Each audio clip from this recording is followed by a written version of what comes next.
Assalamualaikum warahmatullahi wabarakatuh. Alhamdulillahirrabbilalamin. Assalatu wassalamu ala asrofil anbiya'i wal mursalin wa ala alihi washabihi ajmain. Asyhadu an la ilaha illallah wa asyhadu anna muhammadar rasulullah. Amma ba'du. Sahabat Intai, ada beberapa poin penting yang perlu kita ketahui dalam akidah agama Islam. Setelah sebelumnya kita membahas tentang makna yang terkandung dalam dua kalimat syahadat, kemudian ma'rifatullah, ma'rifatul rasul, dan yang terakhir kita akan membahas ma'rifatul insan atau mengenal manusia. Pada kesempatan kali ini tentunya kita masih bersama Ustadz Wilson Gustiawan dalam acara Ceramah Ramadan bersama Kartu As 2-in-1.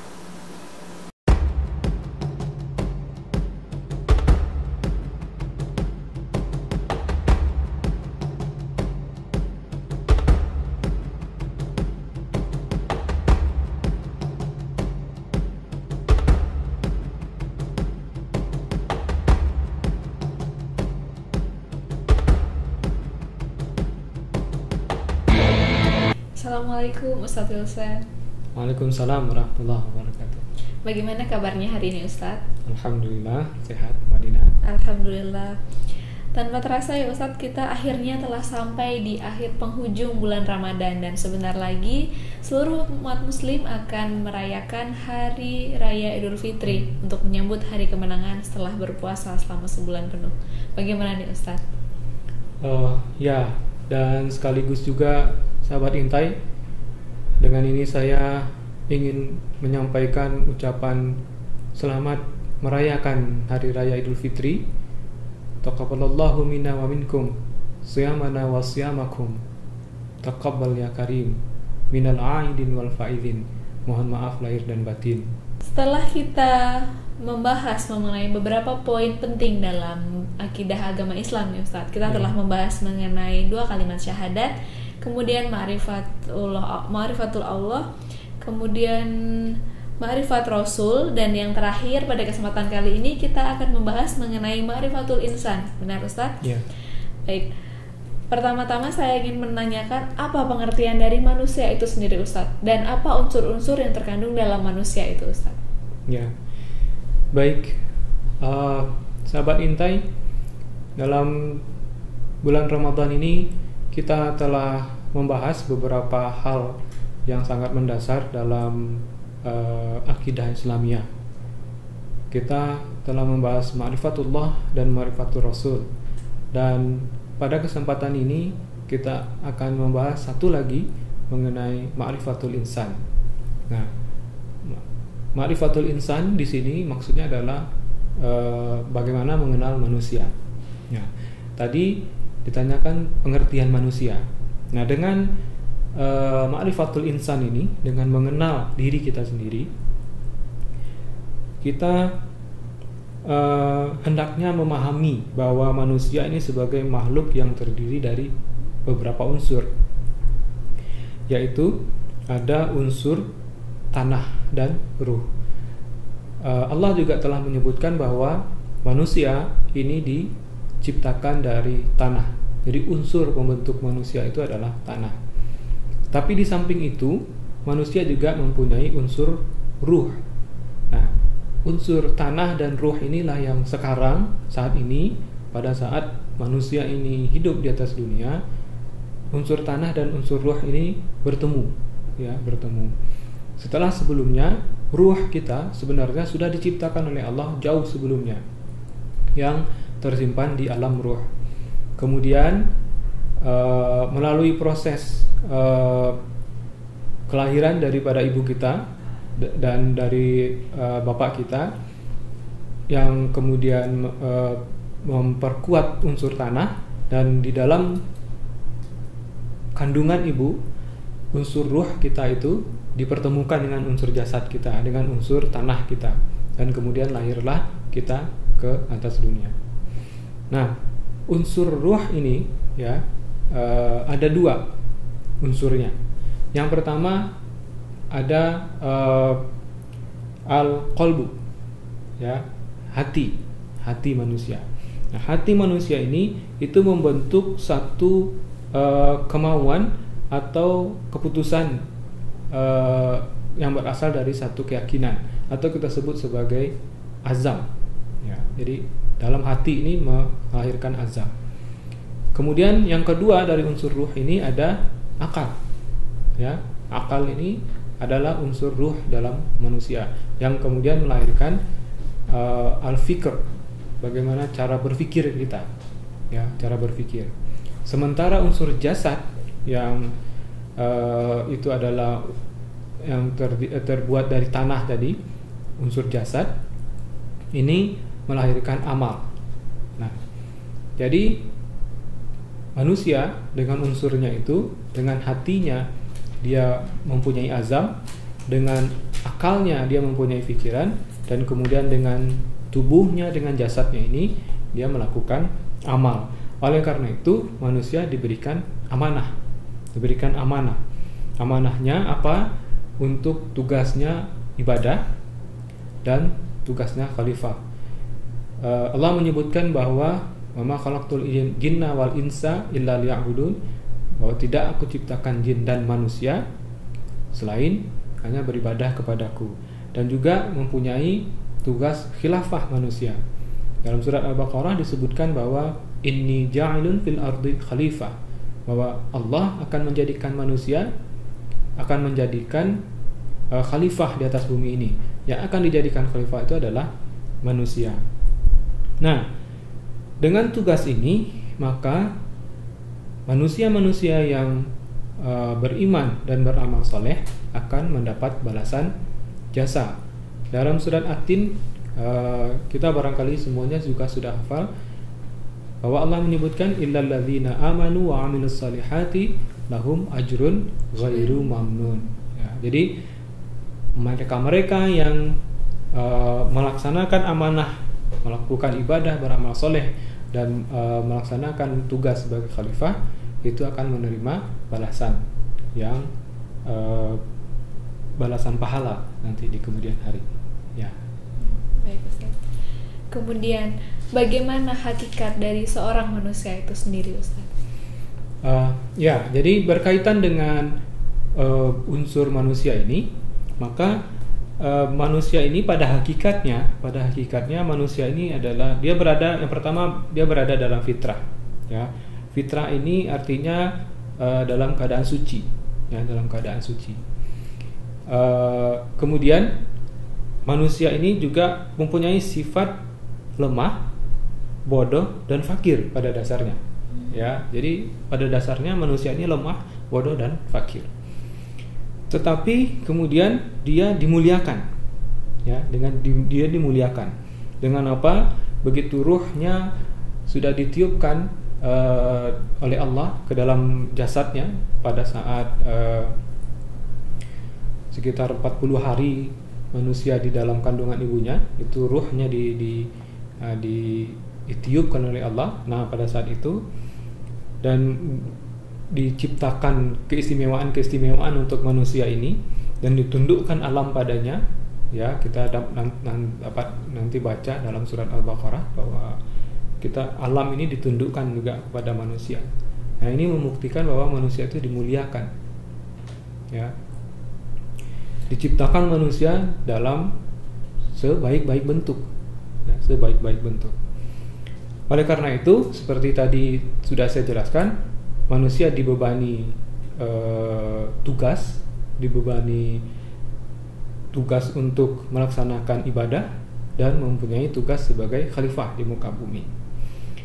Tetapi pada dasarnya manusia itu memiliki kebebasan untuk memilih. Ya, fa'alhamaha fujuraha wa taqwaha. Jadi telah kami ilhamkan kepada manusia jalan fujur dan jalan takwa. Jadi mereka bebas sebenarnya memilih mau jalan imankah atau jalan kufur. Nah, tetapi apapun jalan yang mereka tempuh, apapun jalan yang mereka pilih, ada konsekuensinya, ada balasannya nanti, pertanggungjawabannya.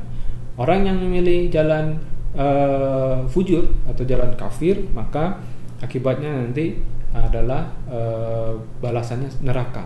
Sementara orang yang memilih jalan iman adalah jalan takwa, maka balasannya adalah surga. Nah, jadi kita mesti memahami hakikat kita ini, memahami hakikat manusia ini, bahwa pada dasarnya manusia memang makhluk yang lemah, bodoh, fakir, tetapi dimuliakan dan dibebani oleh tugas menjadi beribadah dan khalifah, diberi kebebasan untuk memilih. Dengan kebebasan memilih itu kita juga memiliki konsekuensi. Kita mengetahui bahwa ada dua konsekuensi, surga dan neraka. Nah, kita bebas untuk memilih, kita mau konsekuensi neraka atau konsekuensi surga. Nah, jadi manusia punya potensi seperti itu. Ya. Kemudian dari manusia itu sendiri kan terdiri dari ruh dan juga mempunyai hawa nafsu, Ustadz ya. Ya. Bagaimana kedudukan ruh dan hawa nafsu atau nafsul insan yang memengaruhi diri manusia itu, Ustadz?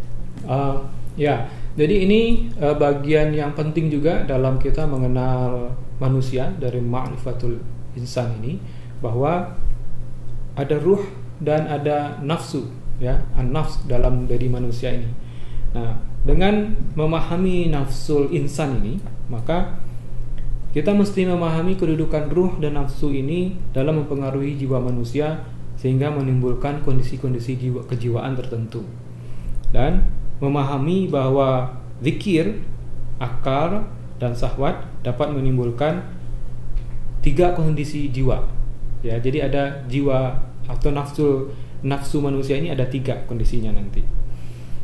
Sebagaimana yang dijelaskan oleh Allah dalam surat Asy-Syams yang mengatakan bahwa a'udzubillahi minasyaitonirrajim, bismillahirrahmanirrahim, wa nafsi wa ma sawwaha maqad fa'alhamaha fujuraha wa taqwaha qad aflaha man zakkaha wa qad khaba man dassaha.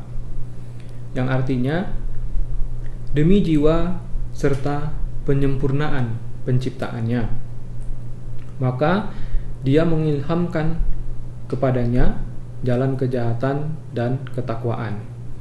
Sungguh beruntung orang yang menyucikan jiwanya, dan sungguh rugi orang yang mengotorinya. Jadi manusia ini diberikan nafsu, ya. Manusia ini diberikan nafsu oleh Allah. Makhluk lain juga diberikan oleh nafsu oleh Allah, ya. Dan tetapi manusia dengan kedudukannya yang istimewa, manusia dapat mengendalikan nafsunya ini. Jadi ada tiga kondisi di mana nafsu ini dipengaruhi oleh yang pertama ruhnya atau hawanya itu, ya. Kalau seandainya ruh itu, ya, unsur ruh itu yang mendominasi hawa nafsu, artinya akal, ya, hati dan akal kita ini dipengaruhi, dinominasi oleh hawa nafsu, maka orientasi kita adalah zikir, ya. Kita akan selalu ingat kepada Allah, kita akan selalu berusaha bagaimana memenuhi semua harapan-harapan Allah sebagai pencipta kita. Nah, kalau ruh kita ini didominasi, ya, nafsu kita ini didominasi oleh ruh kita, maka jiwa kita itu kita sebut dengan nafsul mutmainnah atau jiwa yang tenang, ya, jiwa yang tenang. Kalau seandainya kondisi kedua, ruh ini itu dengan hawa nafsu hampir sama kuatnya, ya, tarik menarik antara ruh dengan hawa nafsunya. Nah, ini orientasinya hanya pada akal saja, kepada logika saja, ya, kepada logika saja. Dan karena ruh dengan nafsu ini tarik menarik, maka jiwa yang seperti itu kita sebut dengan nafsul lawamah. Ya, nafsu yang lawamah ini pengertiannya adalah nafsu yang selalu menyesali dirinya, ya, selalu menyesali dirinya. Pada kondisi tertentu, kalau dia sedang berbuat baik, mungkin manusia menyadari bahwa dia beramal baik, tapi karena ada pengaruh hawa nafsu, suatu saat dia jatuh ke dalam maksiat, walaupun maksiatnya sedikit, tetapi pada saat dia menyadari, kemudian dia menyesali, terus terjadi tarik menarik seperti itu. Nah, ini kita sebut nafsulnya lawamah, nafsu yang menyesali dirinya. Kondisi yang ketiga adalah hawa nafsu justru yang mendominasi ruh. Bagaimana kalau hawa nafsu kita yang mendominasi ruh kita? Nah, maka kita orientasinya selalu syahwat saja, selalu syahwat saja. Tidak ada ingatan lain selain itu, karena kita kita tidak menggunakan akal dan tidak menggunakan hati kita lagi pada saat itu, karena sudah dipengaruhi oleh hawa nafsu. Nah, nafsu yang seperti ini itu adalah nafsul amarah, nafsul amarah bisu. Jadi nafsu yang selalu menyuruh kepada kejahatan. Nah, inilah kondisi daripada nafsu manusia itu. Kita punya pilihan untuk itu, sebagaimana tadi dijelaskan dalam surat Asy-Syams. Fa'alhamaha fujuraha wa taqwaha.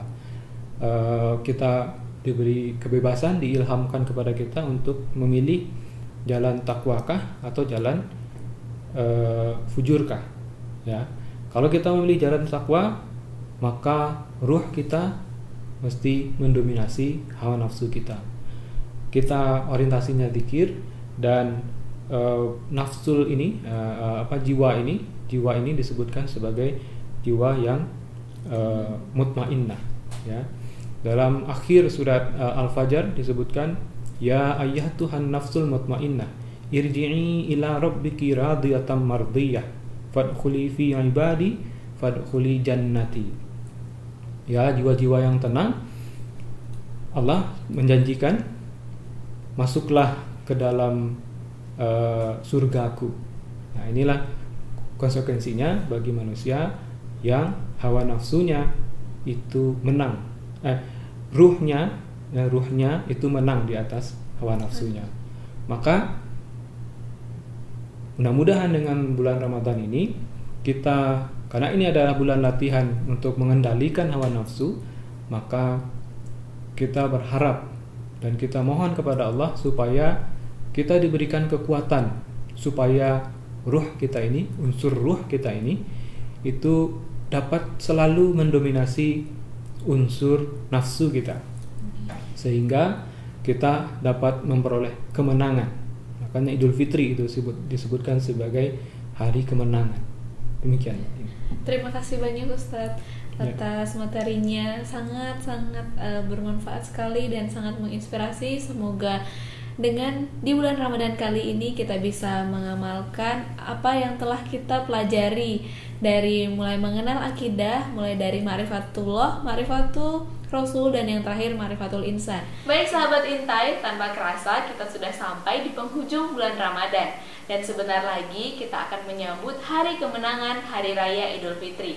Kami segenap keluarga besar Intai mengucapkan selamat Hari Raya Idul Fitri 1437 Hijriah. Minal aidin wal faizin, mohon maaf lahir dan batin.